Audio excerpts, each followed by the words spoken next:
A gente bora fazer uma revisão de rochas, estruturas geológicas, solos e relevo. Bom, vamos lembrar, a rocha, ela normalmente é formada pela cristalização do magma, mas ela pode ser formada também por meio de outros processos. Então nós temos três tipos de rocha. As rochas magmáticas, que são as rochas que se cristalizam, se solidificam por meio do magma, que é exposto a temperaturas mais baixas. E quando essas rochas elas são formadas na superfície da Terra, ou seja, já aqui em contato com a atmosfera, elas são chamadas de rochas vulcânicas. E quando elas são formadas no interior da Terra, ou seja, dentro da crosta, elas são chamadas de rochas plutônicas ou intrusivas. E as vulcânicas também podem ser chamadas de rochas extrusivas. A diferença delas na composição é que, no caso das rochas intrusivas, os minerais eles ficam mais bem organizados. Então, no caso dessa imagem de granito, por exemplo, a gente consegue ver aqui os pretinhos formando as micas, os branquinhos formando os quartzos e os vermelhinhos formando feldspatos. É visível os minerais, eles ficam mais separados. No caso da rocha vulcânica, essa rocha se resfria muito rapidamente, então os minerais ficam embolados e ela fica com esse aspecto meio acinzentado. Já as rochas sedimentares, elas são formadas por solo, por sedimentos que são compensados ao longo de milhares de anos sob lagos ou sob mares. Esses sedimentos, que são grãos de areia, de argila, eles vão sendo pressionados até eles se fundirem e formarem uma rocha sedimentar. Essas rochas sedimentares elas ficam com uma estrutura em bandas, como a gente consegue ver nessa imagem, e o exemplo delas é o arenito.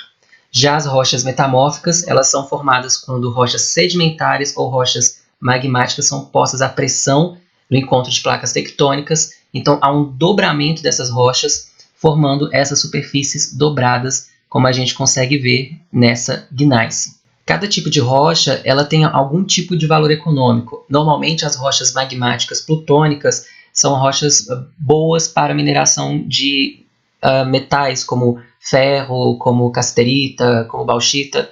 E nas rochas sedimentares, a gente, por esse processo de sedimentação ao longo dos milhares de anos, a gente encontra também, digamos que,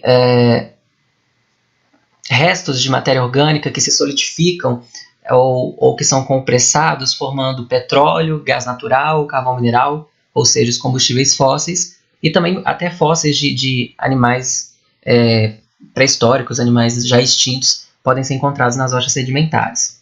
A partir disso, então, nós temos no mundo estruturas geológicas, ou seja, estruturas de rochas diferentes ao longo da superfície da Terra.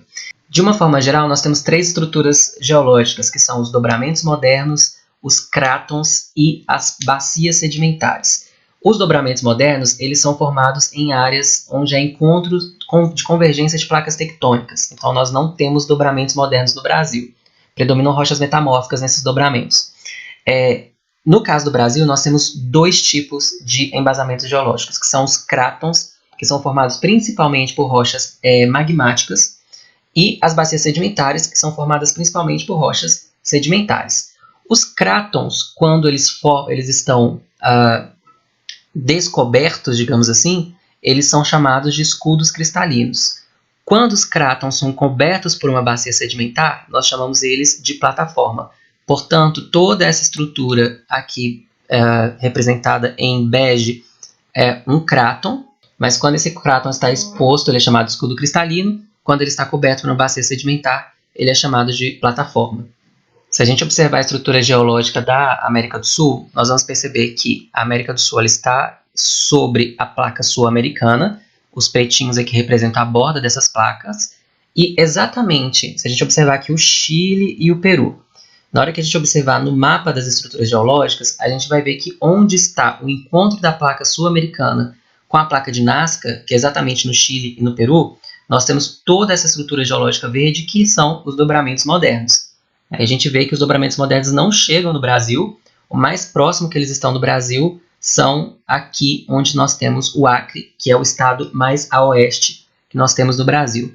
Já o Brasil mesmo ele é formado pelos crátons, que estão descobertos de bacias sedimentares, portanto são chamados de escudos cristalinos, E nessas partes amarelinhas, na Amazônia e aqui na região da bacia do Rio Paraná, nós chamamos de são bacias sedimentares com coberturas, ou seja, com sedimentos que foram sendo depositados durante o período Fanerozoico. Diante dessa estrutura que nós temos da geologia brasileira, nós vamos observar que também os recursos minerais eles estão relacionados ao tipo de estrutura geológica que há ali. Então, essas partes em amarelo, elas são os escudos cristalinos, e a gente percebe que os recursos minerais do tipo chumbo, nióbio, níquel, titânio, zinco, eles estão exatamente onde estão os escudos cristalinos.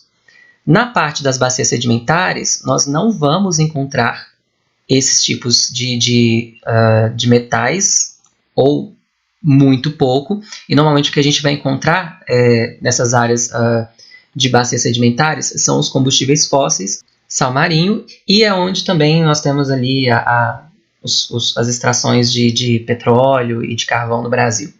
Bem, toda essa rocha exposta às intempéries, ou seja, essa rocha exposta à água e exposta ao vento, vai gerar um processo que é chamado de intemperismo. O intemperismo é o processo de degradação ou dissolução da rocha, sendo ela transformada em solo. Então, nós separamos o solo em alguns tipos de camada. A camada R, ela é a rocha sã. São todas essas rochas que nós acabamos de ver.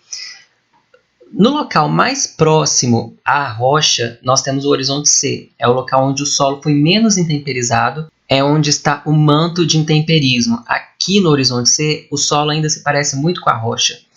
Quando nós subimos um pouco mais, nós chegamos no horizonte B. O horizonte B ele já está mais remexido, ele já está menos parecido com a rocha. E o horizonte B ele é rico porque ele recebe material lixiviado do horizonte A. O que é material lixiviado? A água, ela é como se ela lavasse os nutrientes do solo e fizesse com que esses nutrientes descessem do horizonte A em direção ao horizonte B. Então, ele é um horizonte enriquecido de nutrientes. Já o horizonte A, o horizonte mais próximo da superfície, é nesse horizonte que a gente consegue encontrar a raiz de árvores, cupins, formigas, etc. E é exatamente onde nós enxergamos, é onde nós pisamos. Já o horizonte O é formado por matéria orgânica, como folhas em decomposição, bichos mortos, e esse horizonte O não é um horizonte inorgânico, é um horizonte orgânico. Ele também pode ser chamado de humus. Quando a gente observa esse corte de estrada nessa imagem aqui do lado, a gente consegue ver visivelmente essa divisão desses horizontes. Aqui nós temos o horizonte O, já em um processo de transição para o horizonte A, essa cor mais escura, e aqui nós temos o horizonte A. Então tudo isso aqui é o horizonte A. Aqui embaixo nós temos o horizonte B. Se nós formos lá para o fundo, descer bastante, a gente vai chegar no horizonte C, e descendo mais e mais e mais, nós vamos chegar na rocha sã, também pode ser chamada de rocha matriz ou rocha mãe. Bom, quando nós juntamos essas estruturas geológicas com o solo, a Terra ela vai ficar com um formato. A superfície da Terra ela vai fazer algum tipo de formato, e esse formato nós vamos chamá-lo de relevo. O relevo, existe uma infinidade de relevos diferentes, né, mundo afora, mas quando nós estamos estudando o Brasil, é bom a gente atentar a 3 tipos específicos, que são as depressões, as planícies e os planaltos. A gente observa que no Brasil predominam os planaltos e as depressões. Aqui os planaltos estão em laranja, as depressões em verde e as planícies estão em amarelo. E vamos entender como que funciona cada um deles. Os planaltos são as áreas mais elevadas, e nos planaltos predomina o processo de erosão, ou seja, tende o solo descer em forma de sedimento por causa da força da gravidade, levado pela chuva normalmente, para as áreas mais baixas. Já as depressões, elas tendem a receber esse material erodido dos planaltos e erodir para as planícies, ou seja, as depressões elas são como um local intermediário desses sedimentos. Elas recebem dos planaltos e depois eles são enviados para as planícies. Por quê? Porque as depressões normalmente elas estão associadas a leitos de rios. Então, normalmente, esses rios continuam carregando esses sedimentos que vieram dos planaltos em direção às partes mais rebaixadas. Nessa imagem, por exemplo, a gente consegue ver um planalto em forma de uma serra, com uma crista de uma serra, e aqui embaixo uma cidade, que no caso é Belo Horizonte, aqui atrás Nova Lima, que são duas depressões, cada uma para um lado, em relação a esse planalto. E as planícies são áreas aplainadas, rebaixadas. O que significa que são rebaixadas? São áreas que estão mais próximas do nível do mar. São áreas que não estão soerguidas, elas estão rebaixadas. Elas são aplainadas e todas essas estruturas no Brasil, tanto planalto, quanto planícies, quanto depressões, são estruturas tectonicamente estáveis, diferente das montanhas, por exemplo, que são um tipo de relevo típico dos dobramentos modernos, que ainda estão em crescimento. Bom, os planaltos eles podem ser divididos em tipos diferentes de planalto de acordo com o formato que eles têm. Quando o planalto tiver esse formato mais de crista, né, que ele for mais acidentado, nós chamamos esse planalto de serra, como dessa imagem. Quando o planalto tem o formato mais suave, com subidas e descidas, formando como mares de morros, normalmente quem mora aqui na nossa região de Belo Horizonte, Contagem, mora nesse tipo de planalto, nós chamamos eles de colinas ou de morros.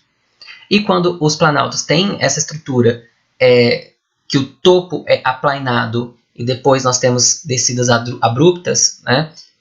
Não precisa ser abruptas não, mas que são com topo aplainado, nós chamamos de chapada. Bem, gente, é isso. Eu espero que vocês tenham conseguido recapitular tudo o que foi estudado dentro desses 3 grandes assuntos que são geologia, pedologia e geomorfologia, no resumão aqui. Um abraço para vocês.